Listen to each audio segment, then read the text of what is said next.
I had been on successful sports teams in the past. In high school, I was on 2 state championship teams, and it kind of had that same feel of being on like a football team or a basketball team where everybody's got to do their job or there's problems. And we always had pretty good crews. We had 2 people.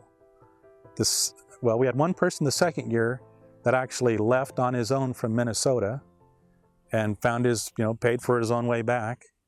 And we had one person, I don't remember which fire. I thought it was in New Mexico, but another guy told me he didn't think it was. He thought that was on a different fire, but the same thing. He just got fed up and kind of walked off, and that was that. So, in a way, it's kind of potentially hurting everybody else because they have a 20-person crew for a reason, and now you're running one person short. And one thing that was interesting on our crew, this was before cell phones and everything. And so sometimes we get those fire calls when we had days off or at night and so on, and we couldn't get everybody. So we had a lot of people that would fill in. And this was before they had a lot of contract crews. It was mostly Forest Service or BLM crews that were doing most of the firefighting. And our crew was a very good crew. We had a lot of people that were good with the chainsaw, and we actually even had people that had a lot of rock climbing experience, so we even used some of that sometimes.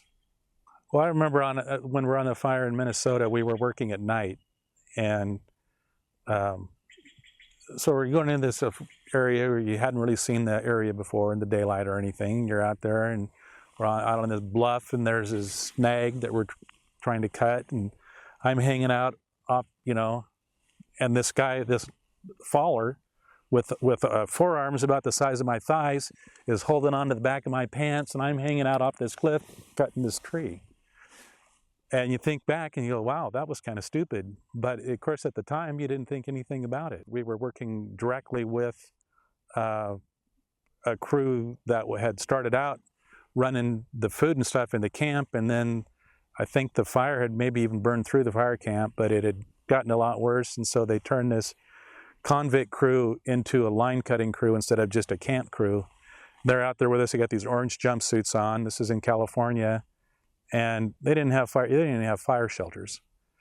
And the wind switched directions, and we're trying to clear off this safe zone area because we had fire all around us.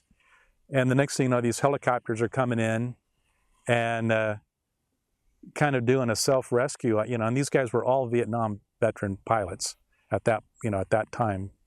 And the heli-tac guy is on the runner trying to shut the door, and the guy takes off, and he jumps off the runner, and the guy's inside the helicopter trying to get the door shut. And I think they even had a bucket attached to them, which they shouldn't, you're not supposed to be transporting crews when you've got a bucket attached to your helicopter. So Roddy was busy writing up all this stuff, and our crew ended up being dispersed in about 5 different locations. And at that time, we only had 4 radios. So we had people we didn't have any radio contact with. We're trying to figure out where our crew is and if everybody's okay. And fortunately, nobody got hurt. So that was, that was the only thing that mattered to me. But I know he was pretty concerned about it.